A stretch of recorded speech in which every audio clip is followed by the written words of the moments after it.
హరిశ్రీ గణపతే నమ. అవిఘ్నమస్తు శ్రీ గురుభ్యో నమ. వేద పండితులకు, బ్రాహ్మణోత్తములకు, బుధజనులకు, హైందవులను పాటించే వారందరికీ శిరస్సు వంచి నమస్కారం. ప్రస్తుత టాపిక్ మమతా బెనర్జీ. మీకు ఒక వారం కిందట ఒక వీడియో పెట్టాను అనమాట. మమతా బెనర్జీ గురించి ఘోర పరాజయం అని చెప్పాను. బయట టాక్ ఏంటంటే ఆమె గెలుస్తుంది అని అన్నారన్నమాట. జ్యోతిషరీత్యా ఆమె 5/1/55 పుట్టింది. పొద్దున పూట 11:59కి కలకటాల పుట్టిందనమాట. ఈ మేషలగ్నం అని చెప్పని వృషభ రాశి, నక్షత్రం కృత్తిక నక్షత్రం. ఆ తర్వాత గురువు ఉచ్చబట్టాడనమాట. అంటే మేషానికి 4 నుండి హంసయోగం అనేది ఒకటి ఉంది. 7 శని నుండి ఉచ్చబడి శిష్యయోగం అనేటువంటిది ఒకటి ఉన్నది. ఈ 7వ ఇల్లు వివాహ స్థానం అంటాం. ఆ భర్త స్థానానికి కూడా అష్టమంలో ఉన్నాడు అనమాట శుక్రుడు. 9 అంటే రవిబుధ రాహులు ఉన్నారు. మొండితనం అనేటువంటిది ఉంటుంది. ఆమె గుండె తెలివితేటలేదు ఆమెకు ఉంటుంది. అయితే గురు రాహులు నవాంశకం కలిశారు. ప్రస్తుతం ఏంటంటే శనిలో గురువు అనేటటువంటిది రన్ అవుతుంది అనమాట. అంటే శని 2007 ఆగస్టు నుంచి 2026 ఆగస్టు 17 దాకా ఉన్నాడనమాట. కనుక శని శశయోగంలో ఉండి 7వ ఇంట్లో శని దశ రన్ అవుతా, గురువు 4వ ఇంట్లో హంసయోగం నుండి గురువు రన్ అవుతూ పాపగ్ర దశ శుభక్క భుక్తి అయ్యి ఈ కాలంలో ఓడిపోద్దని చెప్తానికి ఎవరు చెప్పరనమాట. కనుక ఎందుకు నేను మొన్న వీడియోలో నేను చెప్పానంటే ఆ గురువు చంద్రలగ్నాథ్ అష్టమాధిపతి అనమాట. నెక్స్ట్ రాబోయే దశ అనేటటువంటిది బుధ దశ అనేటటువంటిది రాబోతున్నది. అది ఆగస్టు 17 నుంచి ఆల్రెడీ మనం మాడుకున్నాం. ఆ బుధుడు మేషరాశికి తృతీయ షష్టాధిపతిగా రవిబుధ రాహులతో కలిసి ఉన్నాడు. చంద్రలగ్నాథ్ పంచమాధిపతి అష్టమంలో ఉండి రాజకీయం చేయలేని పరిస్థితి, ఇంకా కోర్టు కేసులు అనే కాంప్లికేషన్స్ అనే 17 ఏళ్ళు చాలా సమస్యలు అనేటువంటి చూడటం ఉందన్నమాట. 17-26 తర్వాత ఇప్పుడు ప్రస్తుతం ఏంటంటే ఆ గురు రాహులు కలిసినందువలన ఆ శనిలో రాహు వచ్చినప్పుడు 2021 మార్చి నుంచి ఆ 2024 ఫిబ్రవరి దాకా రాహు గురువుని మింగేసేసి వాడు యోగం ఇచ్చేసేసాడు అనమాట. ఆ యొక్క ముస్లిమ్స్ వలన కొన్ని ఆ క్యాస్ట్ల వలన, ఇతర రాష్ట్రాల వలన, ఇతర దేశాల వలన అట్లా ఆ శనిలో రాహు అనేటటువంటిది ఇచ్చి అక్కడ కొద్దిగా ఈ రాహు శని ఆయుష్కారకుడు, రాహు మరణగ్రహము. ఆ రాహుల శని అక్కడ చూస్తున్నందువల్ల లాస్ట్ ఎలక్షన్ టైంలో కూడా 58 మంది చనిపోవటం, ఆ తర్వాత ఒక చాలా కేసులు అనేటటువంటిది ఎలక్షన్ టైంలో జరగటం, 15 సంవత్సరాలు రాజ్యం వెళ్ళింది. అయితే ఏంటంటే అక్కడ చేసేటటువంటి అన్నీ కూడా కొద్దిగా అరాచకంగా పరిపాలన అనేటువంటిది ఉన్నందువల్ల, కొద్దిగా ఈ శని 7వ ఇంట్లో ఉన్నందువలన ఈ ఆడవాళ్ళకి ఏంటంటే కొద్దిగా సేఫ్టీ లేకపోవటం, కొద్దిగా మీకు తెలుసు చాలా విషయాలు అన్నమాట. ఒక డాక్టర్ని మానభంగం చేయటం, ఆఫీస్ చుట్టుపక్కల ఎవరైనా ఆడవాళ్ళు కనపడితే వాళ్ళని తీసుకెళ్ళిపోయి ఆఫీసులో ఉంచేసేసి అక్కడ వాళ్ళు ఇష్టం వచ్చిన టైంలో తర్వాత వదలటం, అందరు భూములు కబ్జా చేయటం, అక్కడి నుంచి కొద్దిగా వేరే క్యాస్ట్ వాళ్ళని, హిందువుల్ని కొద్దిగా బయటికి పంపించేసేయటం, ఆ బంగ్లాదేశ్ దగ్గర సెంట్రల్ గవర్నమెంట్ వాళ్ళు గోడ కట్టాలని చెప్పి అనుకునేటట్టయితే దానికి భూమి ఇవ్వాల్సింది ఇవ్వకుండా ఉండటం, సెంట్రల్ గవర్నమెంట్ ఏం చేయలేనటువంటి పరిస్థితుల్లో అక్కడ సొరంగ మార్గాలు ఏర్పాటు చేసేసి వీళ్ళ పార్టీ తరపు వాళ్ళ ద్వారా ఆ బంగ్లాదేశ్ నుంచి జనం కొద్దిగా ఎక్కువ మంది లోపలికి వచ్చేలా చేయటం, ఆ తర్వాత ఒక దుర్గాదేవ హిందూ టెంపుల్కి ముస్లిమ్స్ అతన్ని చైర్మన్ చేయటం, ఇట్లా అన్నీ కూడా ఒక అరాచకం అనేటటువంటిది, ఒక భయభ్రాంతులకు గురవటం అనేటటువంటిది.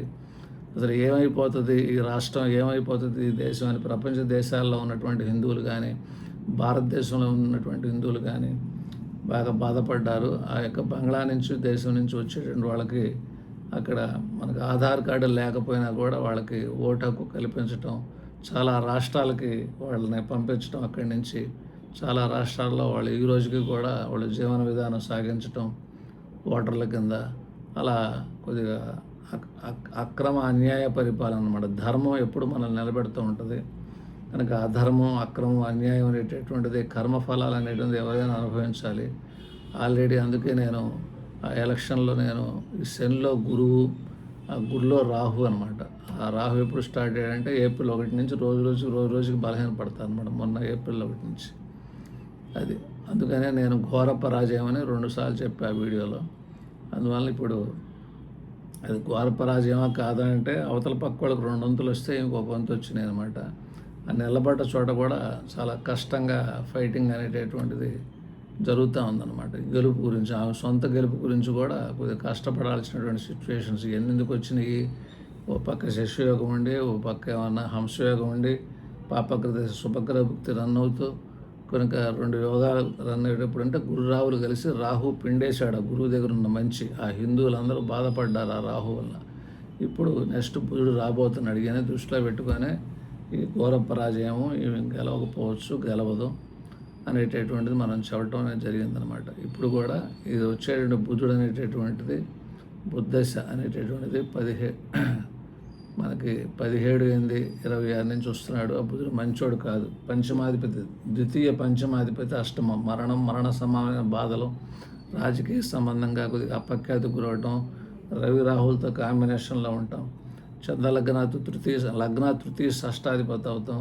చాలామంది ఈయన తరపు ఉన్నటువంటి వాళ్ళందరూ కూడా బంధువర్గం వీళ్ళందరూ కోర్టు కేసులు ఎదుర్కోవటం, ఆ బంధువులు కూడా చాలా ఎక్కువ సమస్యలకు గురవటం. ఎందుకంటే బుధుడు బంధుగ్రహం అనమాట.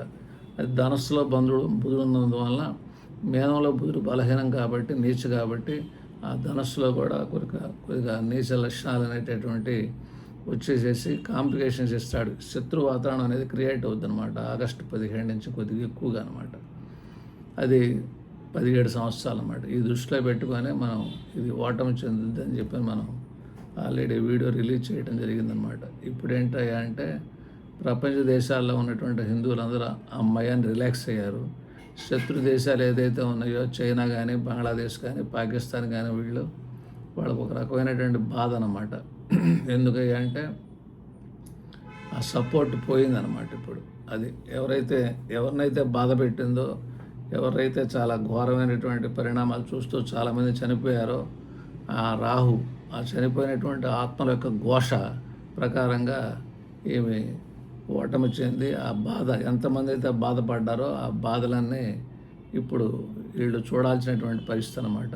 అంటే ఒక ఉదాహరణ చెప్తున్నాను అనమాట. ఒక అమిత్ షా అంటే ఒక హోమ్ మినిస్టర్, ఒక రక్షణ సంబంధంగా మే 4వ తారీఖు తర్వాత నువ్వు ఎలా వస్తావో లాడ్జిలోంచి బయటికి మేము చూస్తామంటే వాళ్ళే గెలుస్తారని చెప్పి బాగా నిర్ణయించుకున్నారన్నమాట.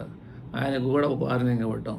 ఒక ఐపీఎస్ అతనికి ఎవరో షాజహాన్ అనేటటువంటి అతను లేకపోతే ఏదో జాగ్రత్తగా ఉండమని చెప్పినందుకు అతనికి ఒక వార్నింగ్. అంటే పెద్ద వాళ్ళకే వార్నింగ్ అనమాట. ఇంకా సామాన్య మానవుల పరిస్థితి ఏంటి కనుక ఓటు ఎవరికి వేసామంటే మనం మళ్ళీ మాట్లాడతాం. మనకి ఇక్కడైతే అక్కడ ఎవరికి వేసానికి చెప్పడానికి కూడా భయం అనమాట.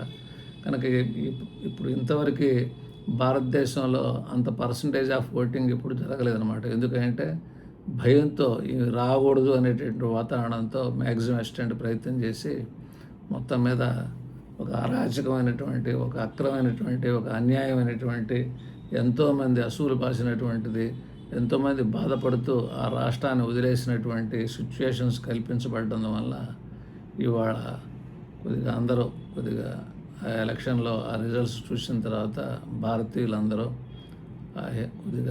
కొద్దిగా ఎక్కువగా మంచిగా ఉన్నారన్నమాట. దీంతో పాటు ఏంటంటే మనకి ఈ యొక్క సనాతన ధర్మం అనేటటువంటి దాన్ని అదొక గజ్జి లాంటిదని చెప్పిన అన్నటువంటి వాళ్ళు కూడా ఆ పార్టీ కూడా ఓటమి చెందడం జరిగిందనమాట. కనుక భారతదేశంలో ఉంటూ, హిందూ దేశంలో ఉంటూ మనకి ఆ దేశానికి వ్యతిరేకించడం అనేటటువంటిది అది ఎంత మేర కరెక్ట్. కనుక ఎవరైనా సరే శాస్త్రం ఏం చెప్పుద్దంటే నీవు నీ సంబంధికులు చేసిన కర్మఫలాన్ని ఎప్పటికైనా సరే మనం అనుభవించాల్సిందే. ఇప్పుడు రాముడు రావణాసురుడు ఉన్నారు. ఎవరు మంచివాళ్ళు అనేటువంటి దానిలో ఎవరు గొప్పవాళ్ళు, ఎవరు తెలియగల వాళ్ళు, ఎవరు కార్యదర్శిత ఉన్నటువంటి వాళ్ళు అంటే రమణ బ్రహ్మే కొద్దిగా ఎక్కువగా క్యాపబిలిటీ ఉన్న వ్యక్తి. అయితే ధర్మం తప్పి అధర్మం వైపు ఆయన ప్రయాణించినందువల్ల ఆటోమేటిక్గా అక్కడ నష్టపోవడం జరిగింది. అట్లాగే పాండవులు, కౌరవులు ఎవరు బలవంతులు, ఎవరికి రాజ్యాధికారం ఉన్నది, ఎవరికి విలువిద్య కానీ, అన్ని విద్యలు కానీ, కర్ణుడు కానీ, భీష్ముడు కానీ, ద్రోణుడు కానీ, కృపాచార్యుడు కానీ ఎంతో గొప్ప వాళ్ళందరూ ఆయన వైపు ఉన్నారు. అయినా సరే ఎందుకు ఓడిపోయారంటే అధర్మం వైపు ఉన్నందువల్ల వాళ్ళు ఓటమి చెందారన్నమాట. అందువల్ల ఇవన్నీ కూడా అధర్మం, అన్యాయం, అక్రమం, అరాచకం, హింస, ఇక స్త్రీలకి బలహీనపడతాం. అక్కడ ఓన్లీ ఒక వర్గానికే మంచి చేయటం ఇవన్నీ జరిగినందువలన ఇప్పుడు ఆ ఫలితం అనేటువంటిది చూస్తూ రేపు ఆగస్టు 17 తర్వాత వచ్చేటువంటి బుధుడు కొద్దిగా గవర్నమెంట్ వ్యతిరేకత అనేటటువంటిది, ఆ కోర్టు కేసులు అనేటటువంటిది, తన వర్గం వాళ్ళందరూ బంధువులందరూ కూడా కొద్దిగా సమస్యకు గురవటం, తన చుట్టుపక్కల ఉన్న వాళ్ళందరూ సమస్యకు గురవటం ఇవన్నీ బాగా చూస్తుంటారు అన్నమాట. 17 ఏళ్ళు ఇందులో 2026 నుంచి 2028 దాకా బాగా సమస్యలు అనేటటువంటిది బాగా చూస్తారన్నమాట. అట్లా అందువల్ల జాతక చక్రం బాగున్నా, జ్యోతిషరీత్యా బాగున్నా, ఇక్కడ మనకి మనం చేసేటటువంటి కర్మఫలాలు అనేది బాగోపోయేటట్టయితే ఈ జన్మ కర్మఫలం కూడా మనకు పనిచేస్తుంటానికి ఒక మంచి ఉదాహరణ అనమాట ఈ మమతా బెనర్జీ అనమాట. అది అందువల్ల రాబో కాలంలో ఆ సమస్యలు, ఆ వాతావరణాలు, ఆ కర్మఫలాలు అనేటువంటిది మీ అందరికీ తెలుసు. ఏమేం చేసింది, ఏమిటి వాతావరణాలు అనేటటువంటిది. ఒక సెంట్రల్ గవర్నమెంట్నే గోడ కట్టనివ్వాల. ఇది అక్కడి నుంచి రావడానికి అక్రమంగా అక్కడ స్థలం ప్రొక్యూర్ చేయమంటే కూడా ప్రొక్యూర్ చేయలేదన్నమాట. అక్కడ విదేశాల నుంచి మనుషులు వస్తున్నా కూడా అది దేశానికి మంచిది కాదు, రాష్ట్రానికి మంచిది కాదు. ఇక్కడ హింసా ప్రవృత్తులు అనేవి రేగుతున్నాయన్న కూడా పెద్ద పట్టించుకోలేదన్నమాట. దాని యొక్క పరిణామాలన్నీ కూడా ఇప్పుడు చూస్తారు, ఆగస్టు 17 తర్వాత చూస్తారు. ఆల్రెడీ ఇప్పుడు ఎలక్షన్ టైంలో కౌంటింగ్ అప్పుడే ఆ యొక్క ఆవేశాలు అనేటటువంటిది తేడా వచ్చేసేసి వాళ్ళ ఆఫీస్ తగలబెడతాం, అవి కూడా మనం కొద్దిగా వింటా ఉన్నాం అనమాట. అందువల్ల ఎవరైనా సరే వాళ్ళు చేసిన కర్మఫలాలు అనేటువంటి వాళ్ళు అనుభవించాల్సినటువంటి సిచ్యువేషన్స్ ఉంటాయి మనకి. అందుకే ఈ జాతచక్ర రీత్యా ఆ శనిలో, గురువులో, రాహులో ఘోర పరాజయం అనేటువంటి మాట్లాడాము. అందులో మనకి అక్కడ తక్కువ వచ్చేసేసి, అంటే యాక్చువల్గా ఏంటంటే 122 సీట్లు అనేటటువంటి దానిలో 40% 30% పైన ముస్లిమ్స్ ఉన్నటువంటివన్నీ 122 ఈజీగా వచ్చే సీట్లు. వాళ్ళకి 50% పైన ఉండేటటువంటి సీట్లు ఒక 80 సీట్లు ఉన్నాయన్నమాట. ఇంట్లో పడుకున్న వాళ్ళు వేసేస్తారన్నమాట. అటువంటిది అక్కడ ఎందుకని అట్లా ఓటమి చెందారని చెప్పినంటే వాళ్ళు చేసినటువంటి పనులు, వాతావరణాలు, ఎంతోమంది మానసిక క్షోభ, ఆస్తులు కోల్పోవటం, ప్రాణాలు కోల్పోవటం, మానం కోల్పోవటం, విపరీతమైన మానసిక బాధ. ఏ రాష్ట్రంలో జరగనంత ఘోరమైనటువంటి వాతావరణాలు అనేటటువంటిది అక్కడ చూశారు. అందువల్లనే ఆమె కూడా రాబో కాలంలో ఫలితాలు 17 ఆ యొక్క 2026 తర్వాత కొద్దిగా చూస్తారన్నమాట. అది మనకు భారతదేశానికి అంతా సుమే జరగాలి. మంగళమ్మ శుభం భూయాత్.